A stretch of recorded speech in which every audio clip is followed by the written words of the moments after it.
Welcome back to the Stag Raw podcast. This episode is episode 333. Is that good luck or is that bad luck? Half of the number of the beast. Who knows? Anyway, we are joined by Grant Schofield. He must have something with threes because last time we had Grant was back in early 2018, around the time my daughter was born, with Karen Zinn. That episode was episode 30. And the first time Grant came on, he was one of the early ones. So, do go back and listen to that. That's episode 13 from December 2017. But excuse the quality and potentially the line of questioning. I was early to the game there. Very excited about discovering the world of ketogenic diets, low-carb diets, and how it might impact the likes of diabetes, and then what followed in to be macular degeneration as well. So, it was an exciting period in my life, early days of the podcast. Here we are in middle of 2025, still going, although at a little bit of a slower pace. But no, here we have another long-form episode. I've got a couple more lined up to get recorded, which is cool. Hopefully we'll get Isan back from Talk about AI and your biological age and your cardiovascular risk, which I touch on here with Grant. Exciting things in the pipeline when it comes to public health, which is where Grant comes in. Grant is one of the directors at PreKure, which do training for health coaching. So if you're in an industry that's close to health and you're looking for some extra training or retraining, check out PreKure. And of course, he's the professor of public health at AUT. So if you're in one of their health programs or their human performance programs, you'll be familiar with Grant Schofield. Of course, Grant and Karen Zinn and his wife Louise, they have a range of books. That one was What the Fast back in 2018, followed on from What the Fat. And as he mentions here early on, he's got a new book coming, which is very exciting, about doing hard things and reaping the benefits, which is a bit of what we talk about here on the Stag Raw. So without further ado, here comes episode 333 with Grant Schofield. Enjoy, share, get in touch. I'd love to hear from you, and hopefully we can jack up the reverse for Grant's Prevention is the Cure podcast in the coming months. Cheers, enjoy.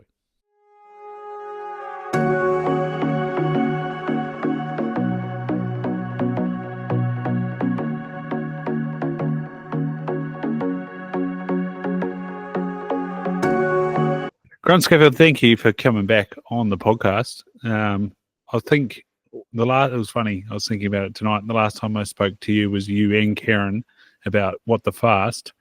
And at the time, my daughter had just been born and she was having trouble sleep. She's here this week with the school holidays and still no better at falling asleep, so which is quite funny. It's been a big change, big world, and then so much is the same since you wrote What the Fast. Yeah, actually, it's interesting. I'm just 2 days into my annual 5-day fast right at this moment. So I'm feeling pretty good at the moment, actually. Yeah, I saw Louise's post on LinkedIn, and you sort of jumped in on there. Annually, where do you go with that? I don't know. I just decided that the first Monday of every July that Louise and I would do a longish fast. And yeah, I know people go, "Oh, you'll lose a bit of muscle mass," and yeah, that's all probably true. But I think, just the discipline of actually doing it, I always approach it it's a little bit like a fast is like an ice bath on steroids, basically. No one's looking at the fast if you haven't been fasting a while, going, "This will be fun." Yeah. There's, because let's face it, eating is quite a bit of fun. So it is amazing how much fun gets taken out of your life for those 5 days. So it sort of reduces the dopamine. It does everything. And I think my view on it is that I don't know if it's true, Ryan, you can help me with this, but I believe on the science that I know that I think it probably, with the autophagy, it regenerates the immune system in probably a pretty favourable way. So I think that's probably my main goal of it. Yeah, before we started, we're talking about the last time I spoke to you was probably that master's question of could an optometrist ask and convince some people to do some fasting if they had a reasonable level of macular degeneration to try clear away that accumulation of waste and reinvigorate that bottom layer of the retina, which is like an immune system. And of late, when was that, 2 months ago, we had one of the ophthalmologists in Christchurch talk to us about some drug trials they're doing. And funnily enough, the drug trials for trying to slow macular degeneration are dealing with the complement pathway and trying to boost mitochondria in the retina. And you go, well, that falls I know in some other ways. that falls in line with that fasting question. And over those years, there's been a Japan study come out that compared again big numbers of people. What are they all doing? But compares people that skip breakfast, so not necessarily a strong sort of difference between the populations, but again, less progression of macular degeneration in people that simply skip breakfast. And you're like, oh, what's that about? And then as I think we spoke about originally, there's 2 rat models that support it. There's another rat model that doesn't. And so you're like, well, what's the mode of action? Like always, what's the mode of action? Or what's it supposed to be doing? And how might this work? Yeah.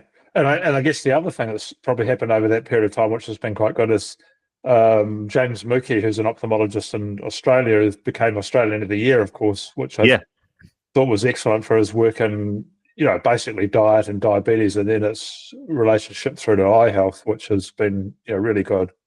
Yeah, and he has that sort of crossover point with, I think, what we spoke about in the first podcast, and that's cancer.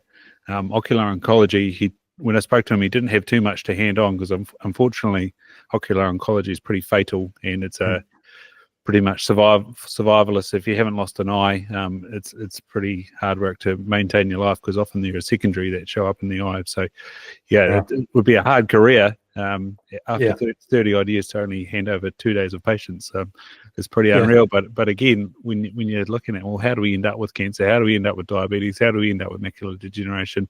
I feel a bit like tongue in cheek or sucking eggs when I tell people, well, essentially it's being healthy. And when my diabetic photo screenings say, oh, is there any macular degeneration because my mother has that? And you're like, well, I hate to break it to you, but the same story. It's what Dr. Schwan said, 2017: fish, green and gold, avoid the processed food and keep active. Like, bugger. Well, the easy path is the hard path. If you go down the junk food sitting around way, and then the hard path, which is frankly is hard in today's life, eating good whole unprocessed food and moving a lot is actually the only real path to a healthy life. But it's the hard path, which is why, Ryan, I'm just releasing another book soon called Choose Your Hard. Oh, good. On exactly that basis. Because yes, of course, you do cold baths for fun. Is the headline? Well, no, there's no fun involved. I'm not claiming that anyone goes in an ice bath and has fun. Like, you never look at it and go, "That's fun." But that's the great irony of life, Ryan. I think is that when you put pleasure first, you eventually end up in pain.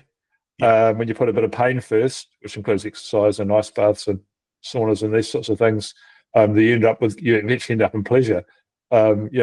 It's one of the great back to front things around how the body works. Yeah, what's that good saying? Easy life, hard choices; hard life, easy choices, or something like that. Yeah. So, how did you sort of get back to writing a book, Grant? Well, I think, like everyone, the great COVID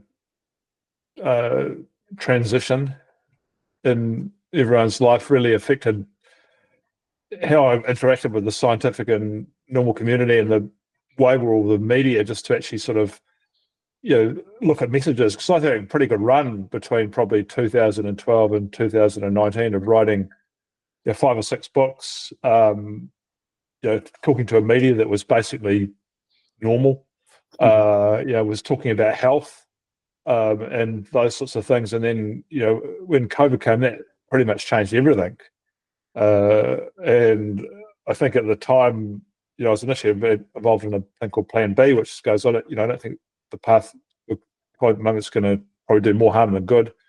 But I think that did my sort of scientific pull in the media and ability to actually have any say in public policy. Pretty much that was the end of that. But as it turns out, I think pretty much everything I was saying was right. We did probably do more harm than good. We didn't balance those discussions. Our media went AWOL, and sort of still has a bit. So it's actually taken me a while to get over that part of my life and get back into normal public health operations, so far as diet and exercise, sleep, hot, cold, all of the lifestyle factors, and then the sort of behavioural factors around that we need to address in the health system to have a functioning health system, and then society. It's actually taken me a few years to get back into that mode, frankly. But I'm back writing. Got myself back on the social media and started posting, because it's a good way to make sure you got accurate thinking and put stuff out there and keep writing. So I'm back, but it's taken me a while, frankly. Yeah. On that sort of, like you said, social media and making sure of your thinking, was thinking a bit siloed? Like we heard from Massey University, we've heard from Otago University. There's you at AUT, there's Auckland University, there's Waikato University. Like, with the rest of you professors sort of talking amongst yourselves, going, what else? How else can we think about this? What are we missing here? Or was it just very much siloed? Well, there was a bunch of us on that plan B, but the pointy of that, Simon Thornley, who's a medically trained and a PhD in epidemiology, in highly experienced in viral illnesses, he was a sort of leader of that, and I was really encouraging him to say what was needed. But I do regret some of that, in the sense that he basically got his career torpedoed completely. Front page of the paper, and lunatic fringe conspiracy theorists, and he was he's a really smart guy. So I think there's a lot of talk, but it's all that the media got hold of was your Michael Bakers and Susie Wells and Sean Henleys and these sorts of ones. It's a horrific time in New Zealand public health, frankly. Just in the sense that imagine, Ryan, if we'd spent $60 billion on preventative medicine, what we eat, how we move, the infrastructure go around a health system that actually helps people be healthy in the first place. Just imagine if we'd done that. Just an astonishing thing, that we spent so much money on not really achieving too much. When I first heard about, I don't know, she didn't mess about COVID at all, but when I first heard about COVID, just that your main chances of doing well out of it was your metabolic health. I was like, oh, finally, thank God for that. If something's come along that people will take notice of, but we didn't. No. How did Plan B come about? Did you guys as professors get together, or? Yeah, we just got together and said, well, I don't think this is going to work out. Like this is already endemic in the world. You can't hide from something. What are you going to do? Close the borders forever? We're going to have to face up to this. And there's just no way you're going to have trials with, vaccines, if they're developed, they weren't then, that are going to show safety, and you're not going to understand harm and benefit. There's just no way. But we were wrong on that. We thought we could go for the zero COVID thing and be the world champions of that, which is clearly ridiculous. Yeah. Oh, just on the development of it, back to that macular degeneration trial. Some of that has come from those technologies. Are you seeing those technologies come out in other aspects of health? Like, are we trying to solve the liver? Are we trying to solve kidneys with gene therapies? Yeah. I think there's more of that coming, but sort of. You made a good point before. I think it begs belief, really. Then, the solution to any problem is to understand the cause of the problem. And then solve the cause. And when you've got diseases caused by ultra-processed food and poor lifestyle, that's the solution. Not to mask up, we can get into discussion about this. It's been pretty topical in the last couple of the weeks, as the GLP-1 agonist drugs, Ozempic and stuff. Actually, that is an interesting one. I'd be interested in your opinion on that, because one of the main signals is really optic nerve neuropathy, which is a pretty nasty thing to get. And I think you're looking at about 3% of diabetics would develop that. That seems an unacceptable side effect to me. And I don't know too much more about that disease, but I've had the odd patient with it, and patients with partial partial nerve loss. Yeah.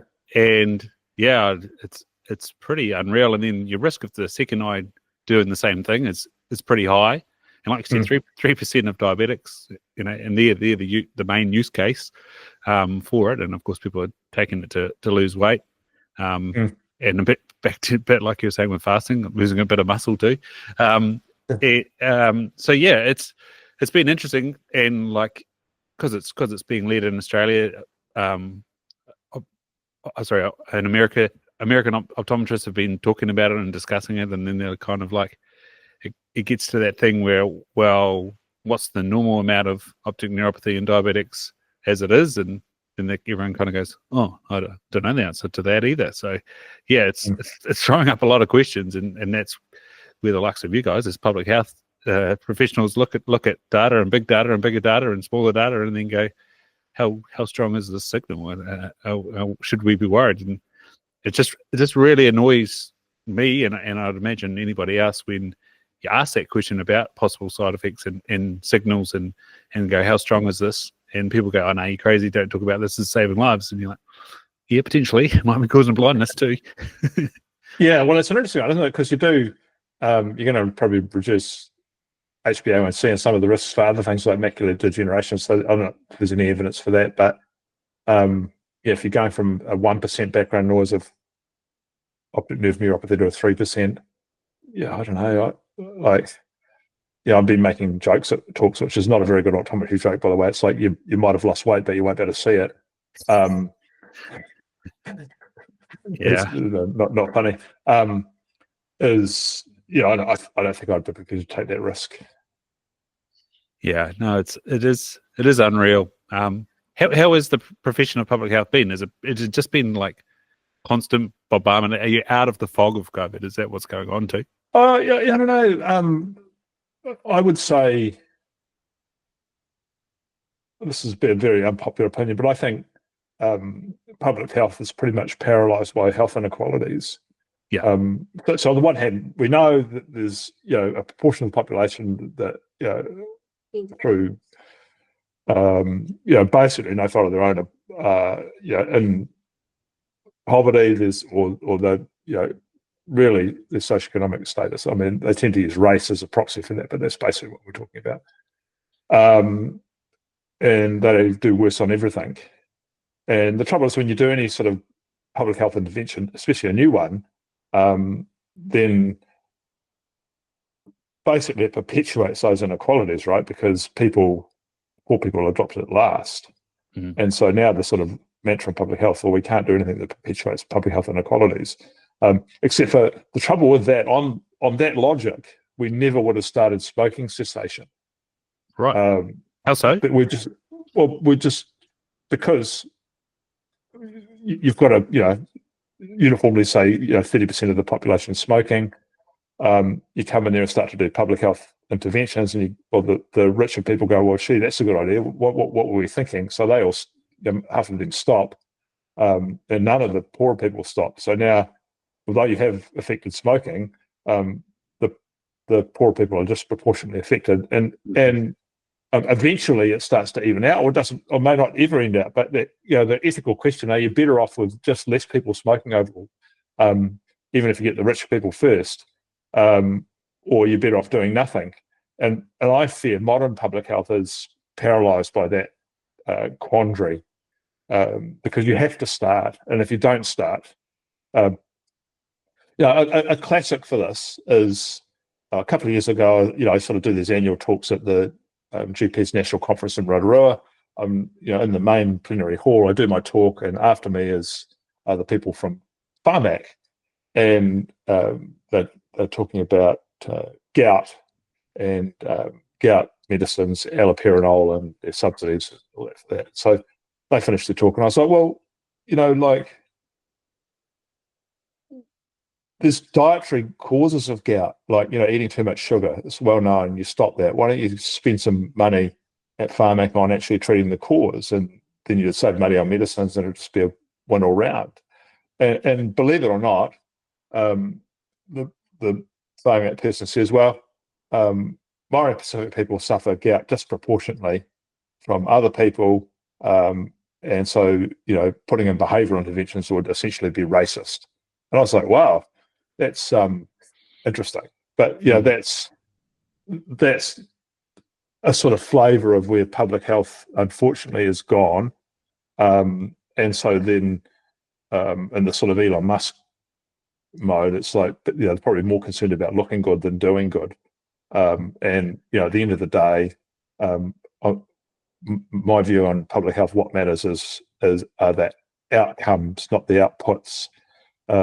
And so, modern public health in Australia and New Zealand, but particularly in New Zealand, it is paralysed by a lot of talk about inequalities and whatnot, with a lot of money, but in the end, not good outcomes. Yeah, and that sort of brings us into why I wanted to talk to you. You're talking about your bad jokes about you won't see how good you look because you have blindness.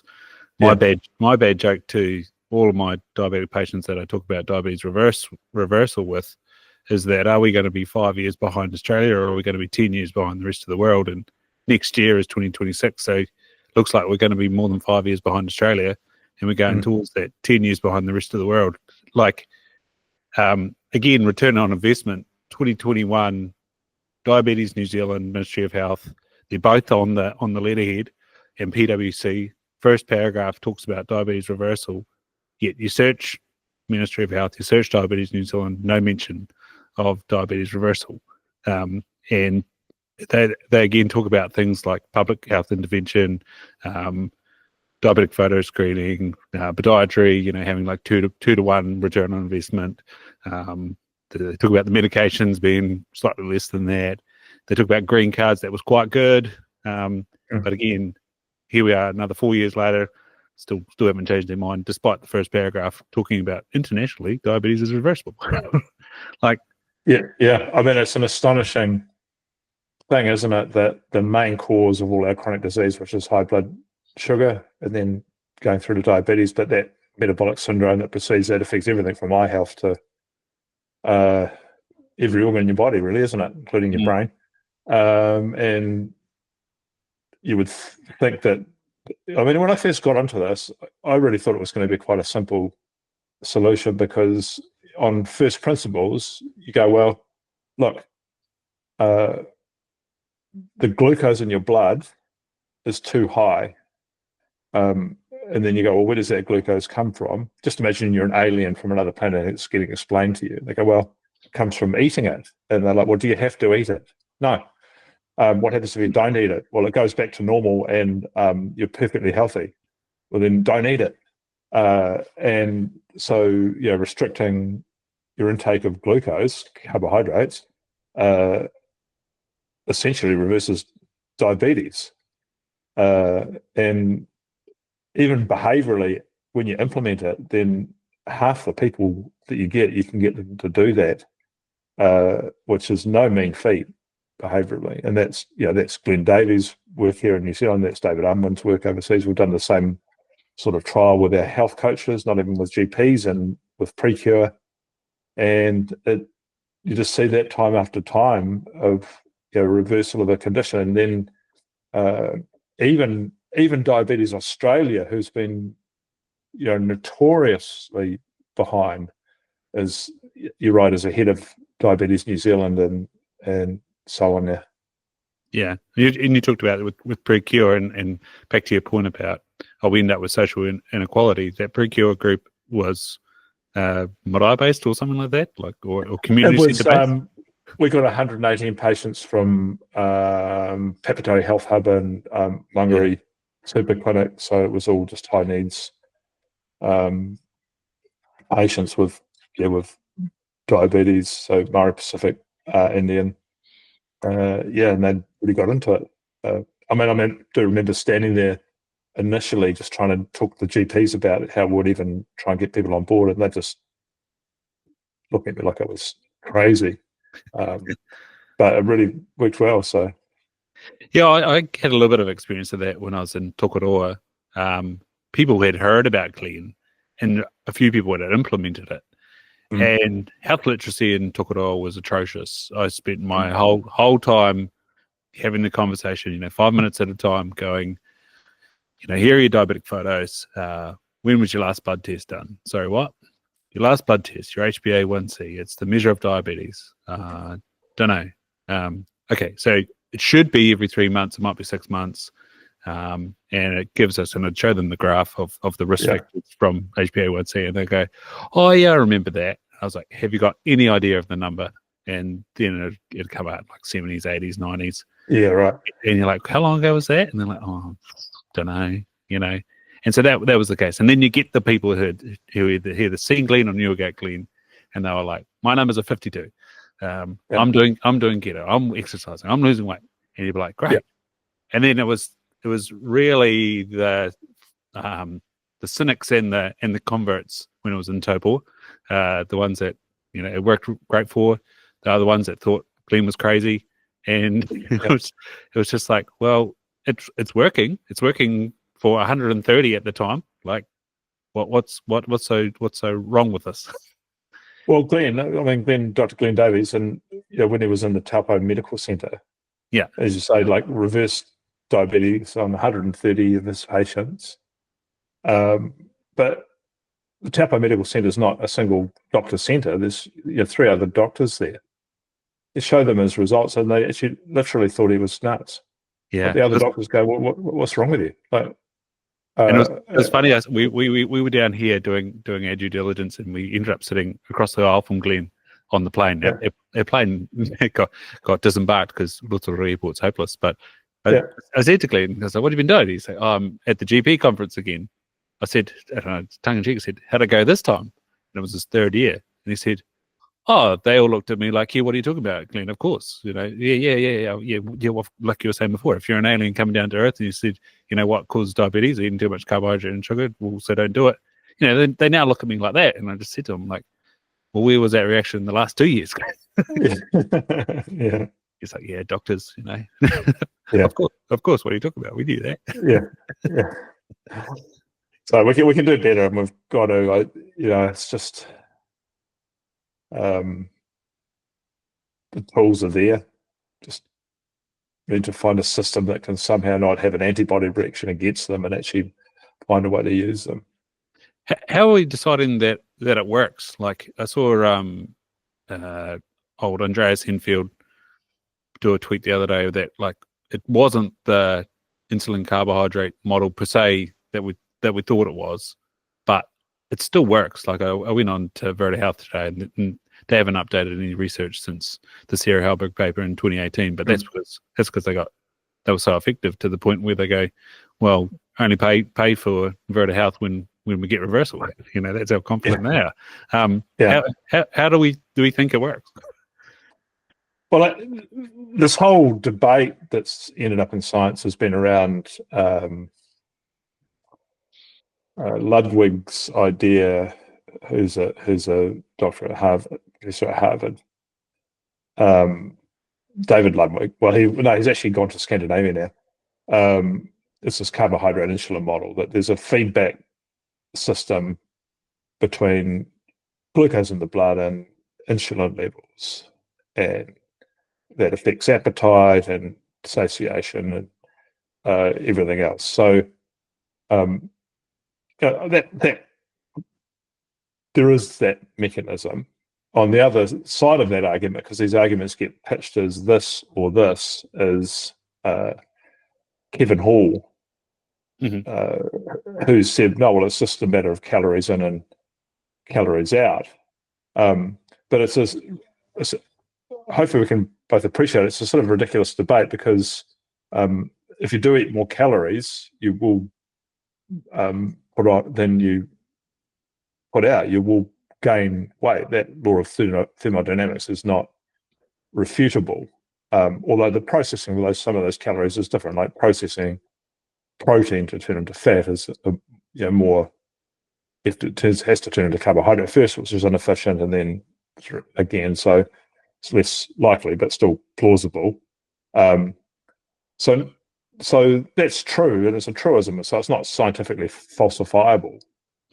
Whereas the carbohydrate insulin model is falsifiable, and it turns out that it's not just about carbohydrate and insulin. There's multiple feedback systems with multiple hormones. There's ghrelin, there's leptin, there's GLP-1, there's GIP. There's the hormones, and you've got neurotransmitters and the reward pathways in the hypothalamus and the mesolimbic system, especially dopamine and how that works. So there's multiple feedback systems in the body that respond to nutrients, but not just nutrients. How good night sleep you had, how much you exercise, how stressed out you are, and so human metabolism isn't simply one feedback from carbohydrate to insulin to fat, although it is one of the main players. So if you reduce it, you sort it out. But if you're still having terrible night's sleep and you're stressed out and you're not exercising at all and your genes aren't very good, then there's other pathways to poor health for sure. Mm-hmm. So then, like, I cringe when I see, especially type 2s on, 2 doses of insulin and a vildagliptin as well, and I'm like, oh, can we not? And then it's always the excuse, and you told me the answer to it, like, oh, metformin gave me diarrhea, and it's like, yeah, because you had 4 on the first day and your blood glucose was super high, and guess what followed it? And then it also amuses me when they're on Jardimet, and I'm like, do you know what the Met stands for? How do you feel about the GP still, type 2, here you go, get on insulin, you might end up, someone said that, my doctor said we might end up there anyway, so I might as well just start. I was like, oh gosh. Yeah, well, it makes no sense if your pancreas is still working to have more insulin to sort out your insulin resistance. If you sort of appreciate that insulin's an anabolic hormone that helps store fat, it's highly inflammatory, and high insulin is part of the cycle of the problem. So why would you make your insulin even higher? Yes, the solution is to make it lower by, as I say, first principles aliens from space getting explained to them. Don't eat this stuff in the first place. Although there is, the Jardians, which you referred to then as well, when the other approach, which is sort of perverse, but I suppose has some effect, is that you just pee it out, eat the carbs and pee them out, which seems does seem relatively stupid, but that is plausibly effective.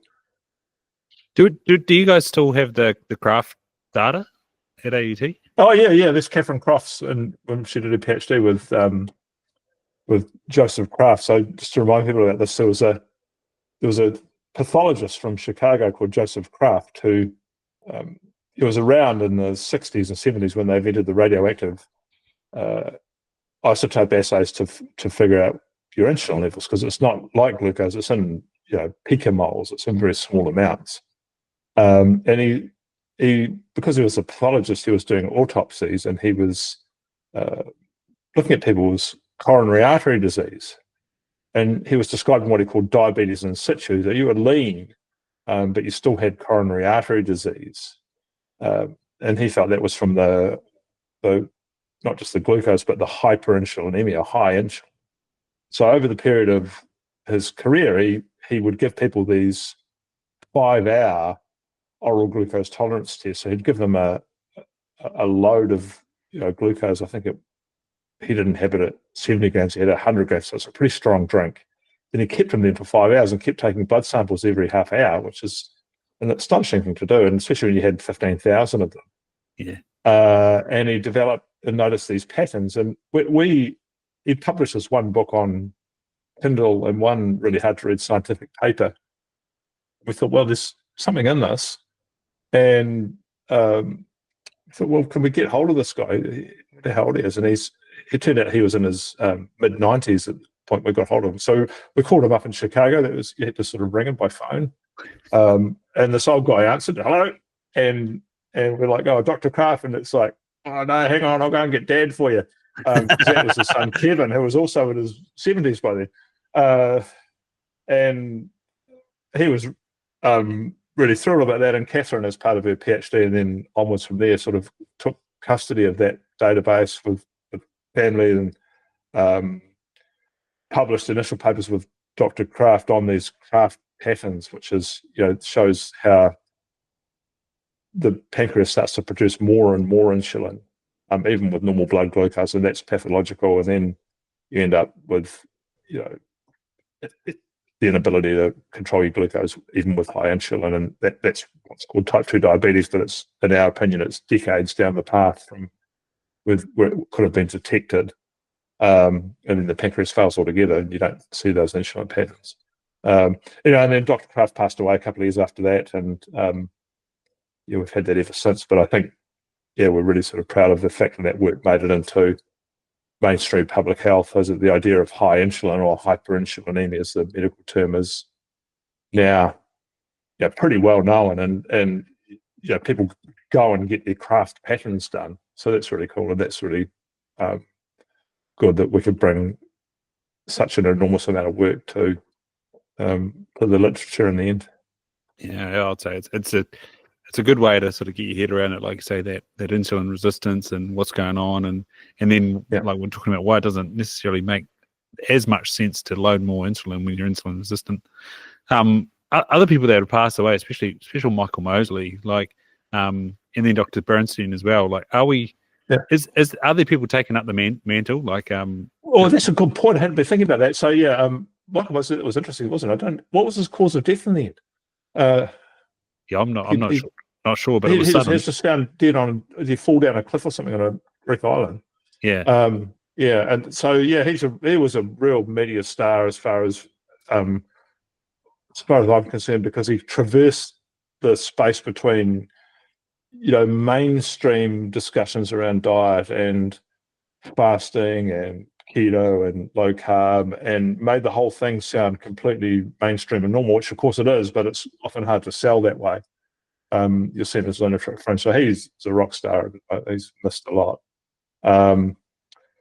And Dr. Bernstein's an old guy who was really the pioneer in low carb eating for type 1 diabetes. I mean, it's so interesting that in his mid-40s, as a type 1 diabetic engineer, he knew what the solution was. So he goes, well, this stuff is, I need to sort this out. I need to retrain in medicine at that point. And he did, and went on to his 90s. So it's just so amazing. But you're right. We need more of those stars to come along. I guess I keep going, it's harder, but I suppose it should be harder, that the media environment, the sheer amount of information that humans can serve up, and then AI now with them, is accelerated so much. It's a noisier environment, isn't it?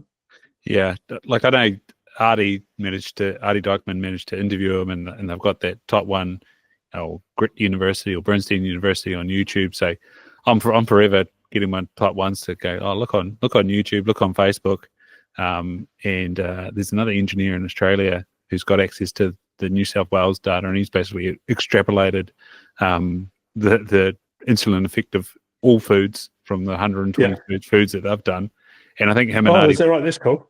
Yeah, I think Artie Dykman are pretty close, because Artie Dykman's something like a rocket engineer or something like that. Yeah, he's a NASA rocket scientist. So, and his son's got type 1 diabetes. That does remind me in the old days. So I think back in about 2017, I gave a lecture, really basically based around Dr. Bernstein's work, to the diabetes conference that was in Nelson. And I did talk quite a lot about type 1 diabetes, but the outstanding work that had been done there, and there's from some other researchers as well, showing that you can reduce hypoglycemic events by 83%, normalized blood glucose in type 1 diabetics, and the long-term prognosis for doing that is just astonishing. It wasn't dangerous at all if managed properly. And I literally had people chasing me out of the building into the car park. I actually had a woman coming after me, telling me I was going to be killing people, including her son. And it's just an astonishing. I was yelling back at her, "You've got learning resistance, not insulin resistance." But it seems like a long time ago. The very next year, it was, I think, the most read paper in pediatrics, I think, is that one on the cohort. And I did ask Artie Dykman, because I got 2 questions about that cohort. One, what is the level of short-sightedness in that group? At a few myopia conferences, there's been thrown around that, probably again back to processed food and carbohydrates. Short-sightedness is rampant in Southeast Asia and now into South Asia, and spreading to the rest of the world. yeah, they were sort of having a conversation about lifestyle and the exacerbation of myopia, because there's links to, like you're saying, dopamine as well. Mm. And then from the diabetic side, I'd love to have, know their photo screenings and for how long they go without any retinopathy, because with type 1 you expect to start seeing it in about 10 to 15 years. So it'll be, Wow. yeah, Artie said, they're they're a group of young teenagers growing up, so we don't necessarily want to share them around to be like a longitudinal study, but like you say, those numbers of diabetes management are bloody impressive, and it'd be fascinating to track them along every 10 years or so. Yeah. Yeah. Do you get to see the Otago study much? Oh, the Dunedin study? Yeah. I haven't seen that for ages. I mean, the last thing I looked at that was the fitness data, which I thought was an astonishing thing. Yeah.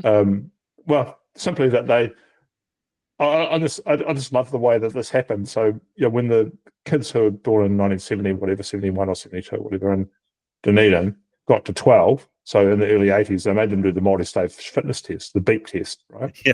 Yeah. It's pretty brutal, right? I can't believe they did that. But the cool thing is, they got their kids to do it when they turned 12. Oh, wow. Yeah. But the astonishing thing is the loss in cardiovascular fitness in one generation. Oh, yeah. They were something like 20% average less fit, even for the fact that they were fatter. You sort of had to adjust for that because and to me that's an astonishing change in one generation, and something so important to your health, cardiovascular fitness. So that's a cool thing about that study. Yeah, the last one I saw was the other week. One of the ophthalmologists shared that they'd looked at marijuana use for the glaucoma question. And is that a thing? When they balanced for cigarette use, they found that ganglion cell thickness in the inferior part of the retina, I don't know why it was only the inferior, was thicker. So there's maybe a little signal there. It's not strong. Yeah. Well, that's the trouble in eye health and big cohort studies, is finding an effect, because it's not necessarily that. Yeah, it's harder to find, right? Yeah, Revision in Auckland shared a good one about the 10,000 steps idea, that increased blood flow to the optic nerve head, so probably predictive for glaucoma. back to doing the hard thing, get your 10,000 steps in. Yeah. No, it's always fascinating when you see papers like that, short little intermediate studies. We sort of had one that looked at eye tracking and what trained diabetic screeners do when they look at a retinopathy photo versus untrained photo screeners, and you're like, well, that's fascinating, but it's not that useful. Hey, what's AI going to do to that stuff, though? Is that going to just take over that completely? It's already there. Again, University of Auckland has a beautiful product called Tuku Eyes that can do your diabetic photo screening, 98% better than trained ophthalmologists in the space of 5 minutes. Whilst it's at it, it can give you a 5 and a 10-year cardiovascular risk profile. Off your vascularization of your retina. Yeah. So that's cool. And then it can sort of give you a biological age if it really wants to. I don't know how much weight you put on that, but it's pretty cool. At the time when I spoke to them last year, I think $13 you could have all three things per photo, and it only needed to be a JPEG. It didn't need to be anything special. And my question was how good is that to communicate to a GP, and the ophthalmologist who's part of that team said, yeah, exactly like you say. The retina's got nipping, or there's silver wiring, which is just blood pressure basically, and nobody knows what it means. You could probably give them the photo and draw a circle around it, and they'd still be like, oh yeah, what do you want me to do with that?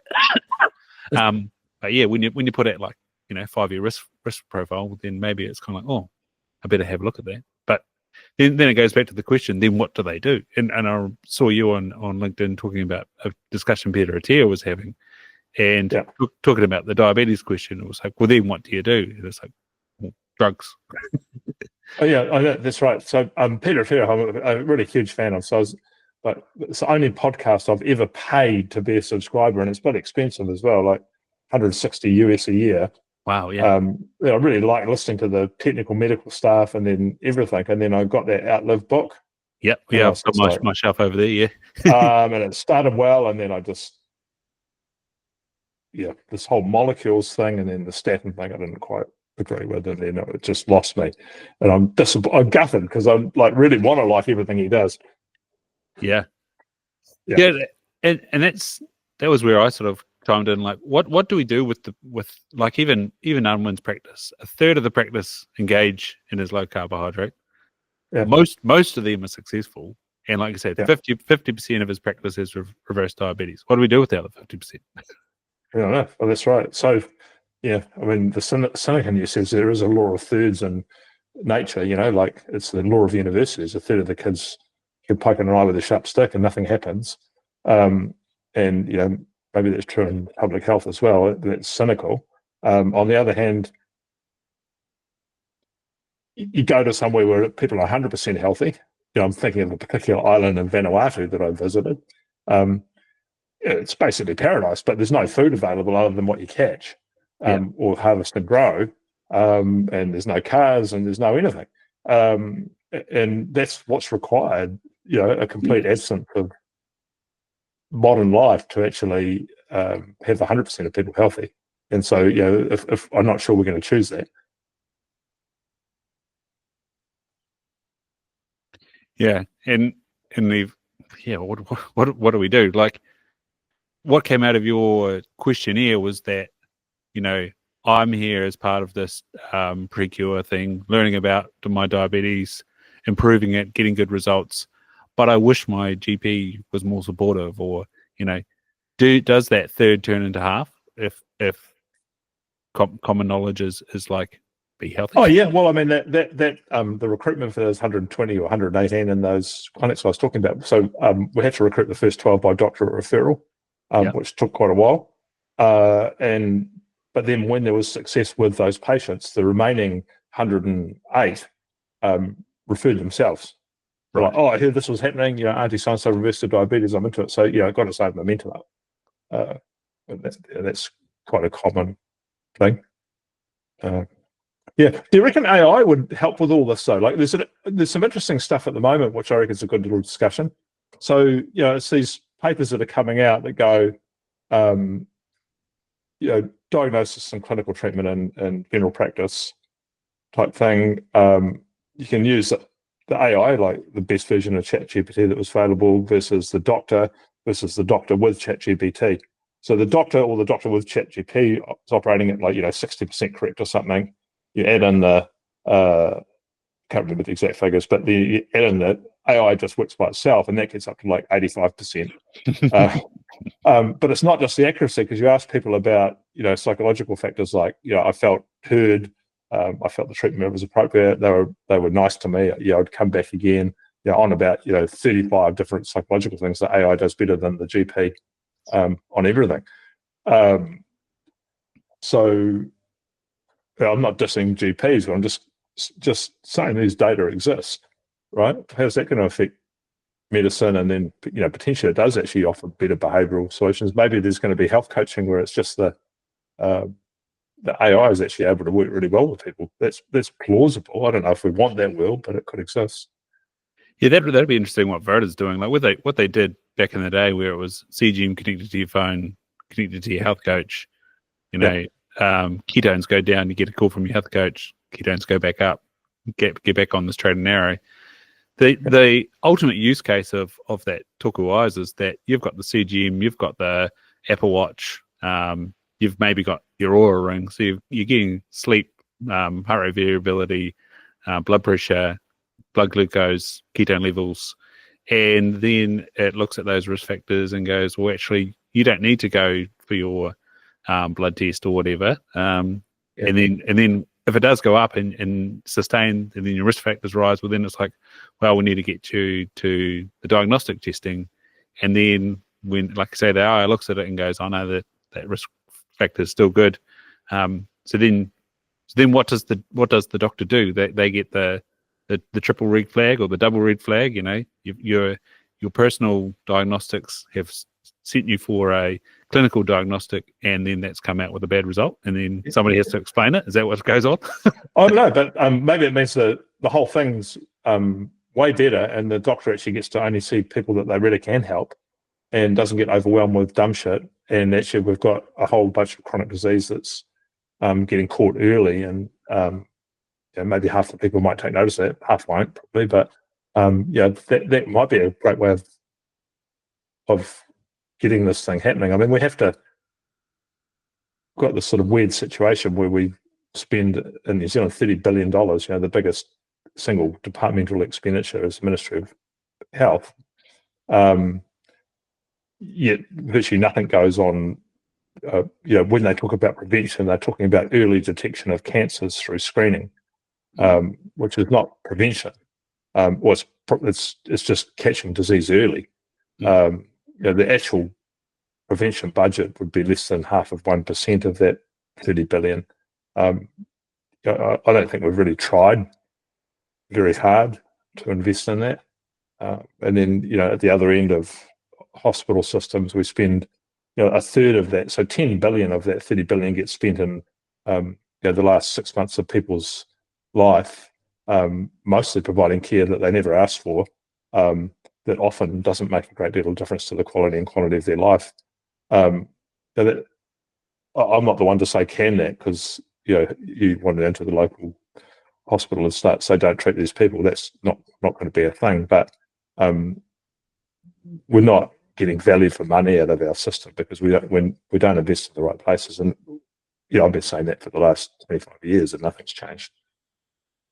On the education side, like you've been running the PreKure Health Coach for like 5 years now, is that right?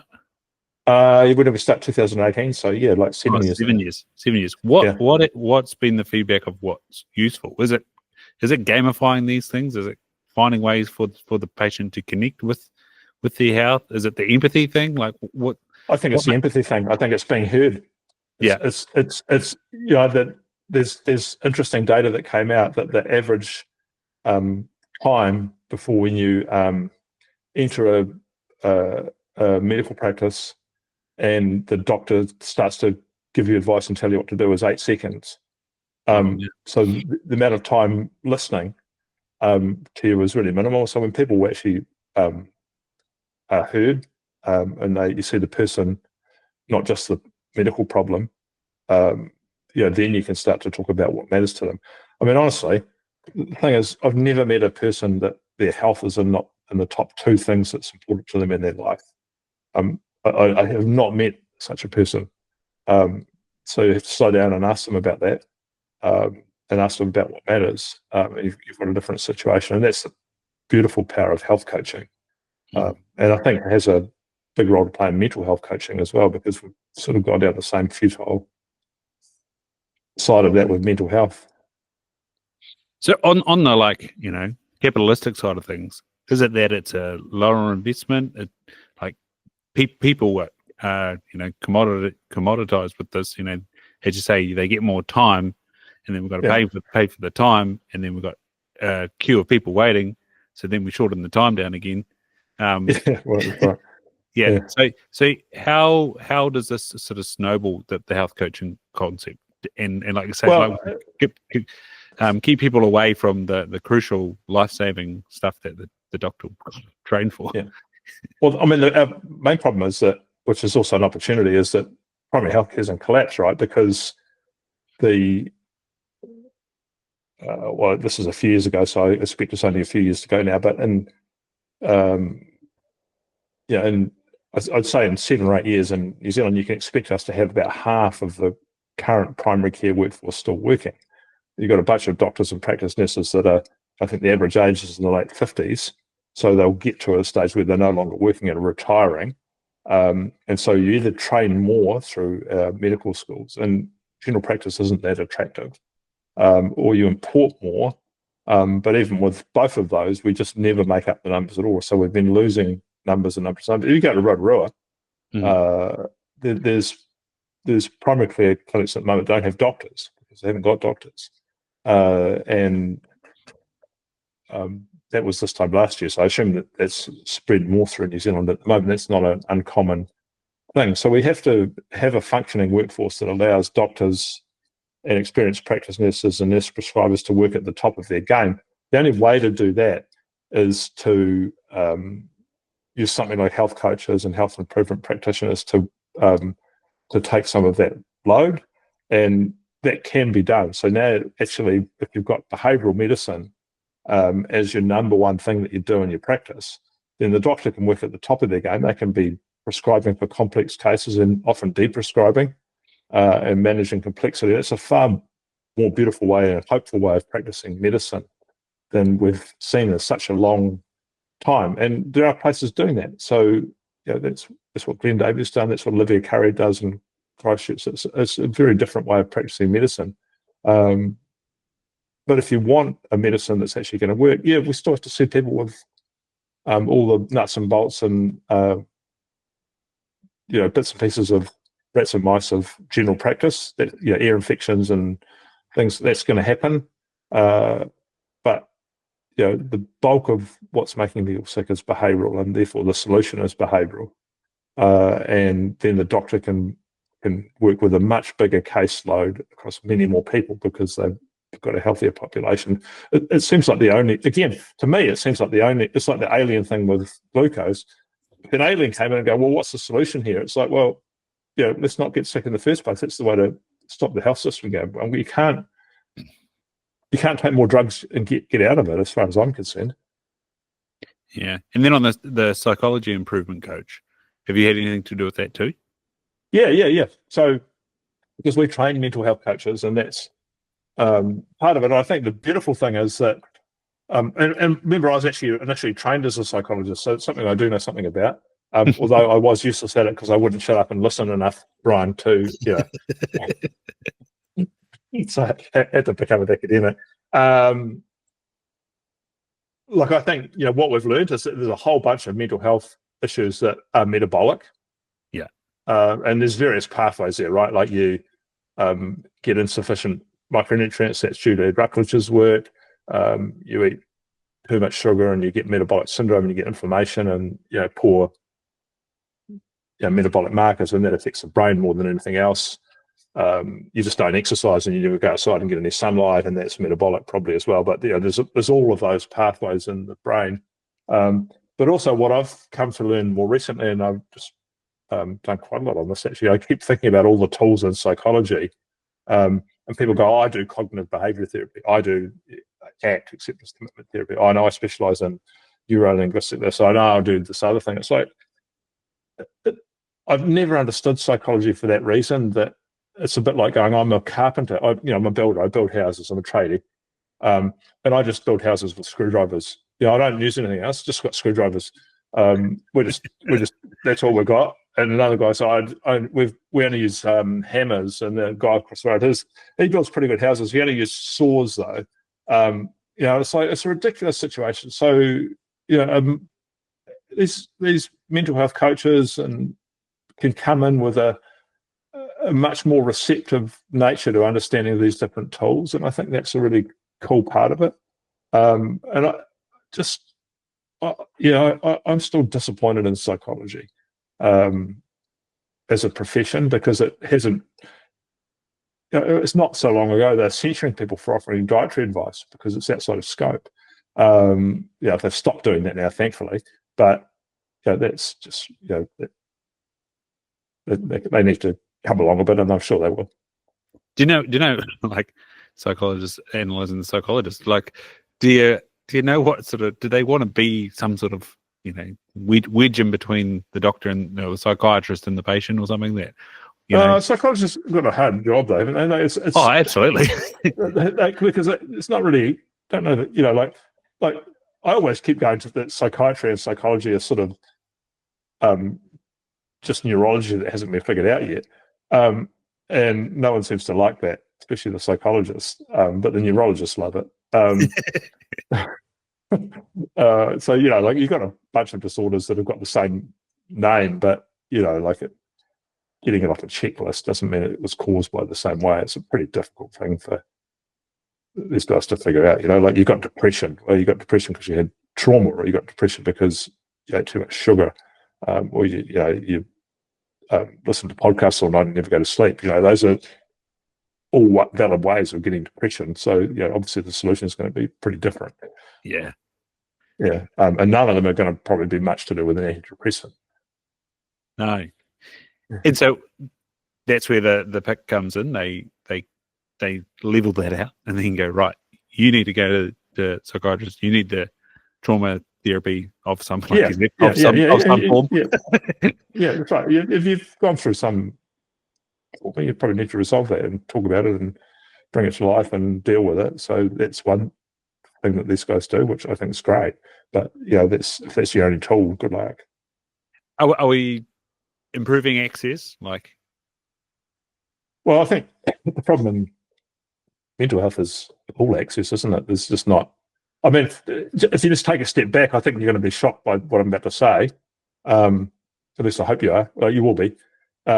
So just think about this. So severe psychological distress, as measured in the New Zealand National Health Survey, was first measured in 2006, and the 16 to 24 age group was suffering about 5.6% of that at any given time. So that's it's not mental illness, but it's just not well enough to function properly in society. And girls are about 50% higher than boys, which is standard. Now, that was going along pretty steadily until about 2012, 2014, with every English-speaking country in the world, it started to rapidly tilt upwards. And now it's running at about 25% at any one time of that younger age group, 16 to 24, have severe psychological distress, and girls are about 33%, and boys are in the lower 20s. I mean, that's an astonishing thing. And mental health services, probably going to be useful, but just talking about, was a lack of mental health services or a lack of talking about these problems or extra stress the cause of it? I don't think it was. I think it's a combination of, especially social media and mobile devices, all Jonathan Haidt's work in the anxious generation. That's all a thing. Plus the quality of our diet and the amount of movement we do that's built into how much screen time's displaced healthy food and healthy movement. Those are the solutions. And so access to services is sort of maybe a little bit helpful, but relatively futile. And we're never going to keep up with a third of our young women needing, mental health services. We can't be expected to provide, as a society. We have to look for other solutions, that level of service. So obviously those people are in high schools, or they are attempting to be in high schools. Are we seeing more dropouts? Are principals screaming for this, for more, guidance counsellors actually being psychologists? Yeah, well, guidance counsellors got their hands full there as well. But I think, I don't think there's many principals and boards of New Zealand schools that aren't going, getting those phones out of the school was a good idea. Step one. Yeah. Carry on. We've created this tool, which is an amazing thing, right? All of humanity's knowledge at your fingertips, but its downside around mental health is an astonishing thing. If there was anything else that was implicated in that much poor mental health, especially in girls, you'd be pretty worried about it. Obviously, your kids are getting in through their 20s. How are they navigating the world and their friends, and like, a friend circle's good? Yeah. My oldest is 24. He's just left home. He's working away. He's a little bit of an athlete, so that his circle of friends is really tied around active activities, running and cycling and swimming, and that's the whole group. So they all travel as a pack, and both the boys and the girls, and that's a great life. My second one's a software engineer, so I do worry about him because he's tied to a computer all day, every day, and then he does a bit of gaming as well. And I think that's an issue. And then I've got a 10-year-old Danny, so his issues, he's facing a different world 10 years on from, or 8 years on from the other boys. So it's changed so much. The role of the phone. I mean, phones are banned for school, but you text somebody, he texts you straight back. Uh, and which is interesting because he wouldn't text you back outside of school. Yeah, You never hear yeah, from him. So yeah, and so your daughter's got even more all ahead of her because it's going to be another whole different world again. yeah. Well, we've got a question for you. What have they done music wise? Like we were talking about like clock radios or stereos in your room. For us, it was CD players. You would have been cassettes and records. Like, you know, what did you do for music players? Or that was again the cell phone or the iPod was like in the room and the headphones. Yeah, exactly. Yeah, And I'm just looking at one of these things now because I keep buying these. They gradually got bigger over the years. I'd buy myself as a treat, like a Yui Boom, yeah, like these Bluetooth connected things. And then they'd get lost because the kids would have them. And so I bought this bloody massive fucking big one about this big that is hardly portable. And then that disappeared the other day. yeah. Is like again movement, music, rhythm. Like, Yeah. is there any strength in that with the psychology and happiness of people? Like, Oh yeah, I'm sure. intrinsically we know it, eh? But like, yeah, like, Yeah. Yeah. how do we do it? Yeah. Yeah. Well, I mean, it's this world where you get separated um, from other humans. Um, I'd always what I'd imagine, Ryan, that would be. Yeah, I was thinking about this 15 years ago when computer games were still, evolving. I was like, well, you're sitting there at the console doing that, but like honestly, pretty soon it's going to be like I'd imagine two movies that I saw when I was a young man. So one was this one called Predator with Arnold Schwarzenegger, and you basically wander around the neighborhood, and there'd be these sort of monster things up in trees, alien monsters, and you could just wear your virtual goggles and you'd just have your mates, you'd be running around shooting these little bastards. And the other one was Ghostbusters. Remember that? Yeah, yeah, You'd team up and you'd go and catch some ghosts, and you'd get these. You could have. I just imagine that the world would have gone to outdoor uh, augmented reality, and gaming would just be like the best thing ever. You'd be out with your mates, like in a fantasy world, but the real world. yeah. And it's never sort of really happened. So I don't know. Maybe it will. Yeah, Pokemon Go was just a way to map the world. But yeah, it was it was a start, right? But it's not like um, you're not shooting, you're not bringing down ghosts and putting them in a trap, like. Yeah, I know. Yeah, it's starting to feel old. It's funny. Like we've been having students into the practice, and I've been a part of it the last 3 years. And every year you're like, all right, eh? Right, eh? What did they teach you these days?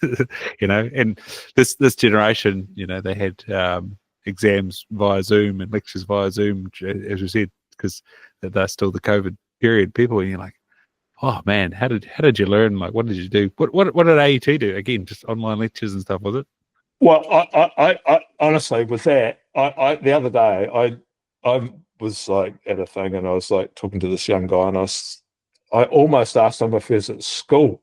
Yeah. And it turns out he's a GP in Green Lane. Like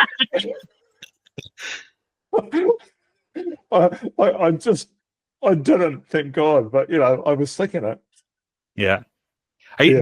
Are you still in Albany in the Performance Centre area? Yeah. The AUT, well, still does a little bit of work as up at AUT Millennium. Yeah. I've got this Human Potential Centre I've been part of. I think the university to make it the Human Potential Institute, which sounds more grandiose. Yeah. But probably spending the bulk of my time concentrating on the PreKure stuff because I think that's where we can make the most difference. But I still want to be in keeping my hand in academia and research. But yeah, it's like the overall function of a university and society needs to improve a little bit in my view. But they'll contribute to that. Yeah.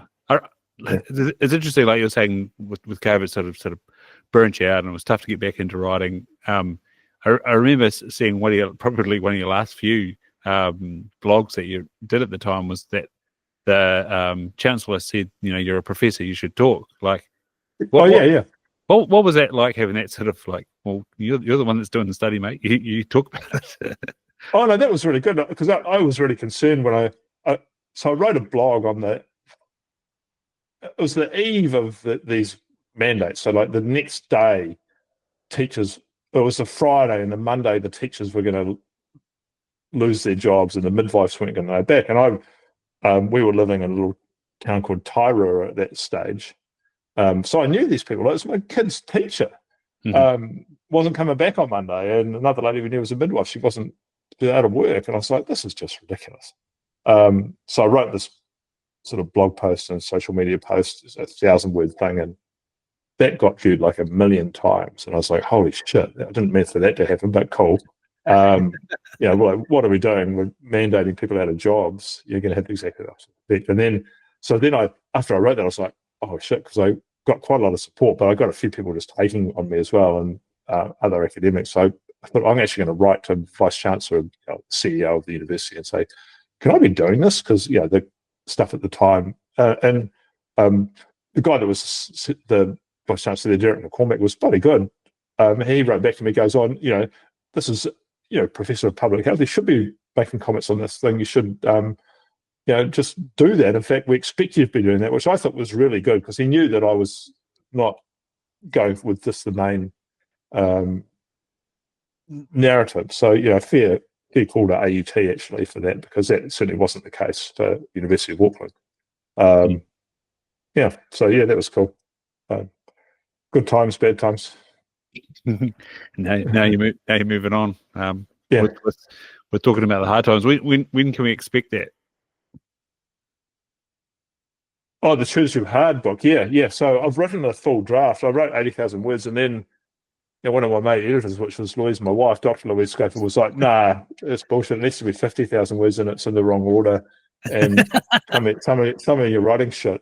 So I had another go at it, and then she was like, "Oh, nah, not really." So I'm hoping to tidy it up in the next month or two and have it out for spring 2025. So stand by. Absolutely. Yeah. No, very, very good. And people are still able to train with PreKure, aren't they? What are the courses you've got available?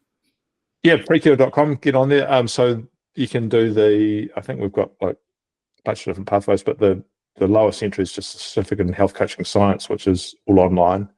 Then there's the health coaching certificate, which is the one you need to do to get registered with the Australasian HCANSA, the Australian Health Coaches body, professional body. And so that includes all the live labs and learning about all the coaching techniques, which is cool. And then we've got a metabolic pathway. So I've just recently redone all the nutrition courses from scratch. And then there's a mental health pathway. And then there's advanced labs and coaching labs associated with those. But yes, I'm really incredibly proud of what we've been able to do there with the level of those courses, and help people make a difference. And then Louise sort of runs a sort of business mentor program on the side of that as well, because some people will want to get started as solopreneurs and have a sort of social impact business. So that's sort of her special expertise there as well. It's exciting. And what sort of level of entry are those courses? Well, they're all university level, so you want to be able to study that, but you don't have to have gone to uni to have done it. But I think most people probably have some experience. I'd say about a third of people are coming from being existing health professionals that just stay in their same profession. A third are health professionals of various sorts that want to transition into the coaching part but stay in health, and a third are coming outside of health but would have had probably their own experiences with the health system and have been frustrated and probably made some big health changes and gone, well, how come we're not all doing this? That's the sort of demographic that we would typically attract at PreKure.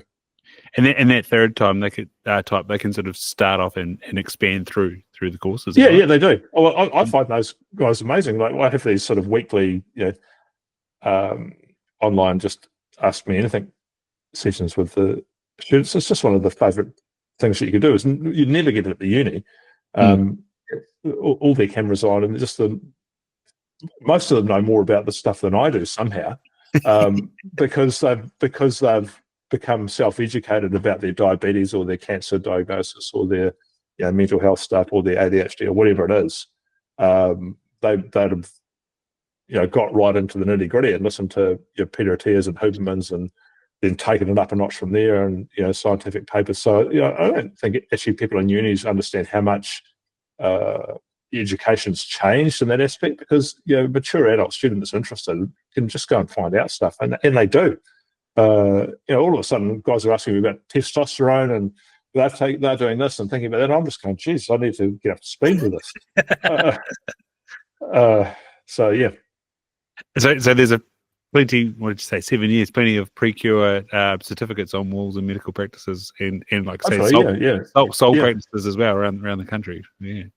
Yep. Well, I think 700 we've trained, and then up to 2,000, which includes all the health professionals. So, we're pretty proud of that. Oh, absolutely.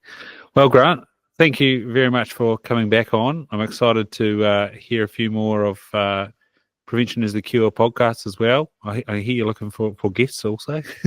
Oh yeah, I'll get you on that, because I need to actually do something on eye health, and I'm really interested in the Prevention is Pure podcast. You've had more staying power than me, frankly, on podcasts. So I started and I was going with a hiss and a roar, then I lost my way. But it's actually quite good fun. You're having a good conversation. It's all just part of a good evening out, isn't it? Yeah, that's right. Yeah, very good. I'm up your way a couple of times in September, so I have to share some dates with you. Yeah, that sounds good.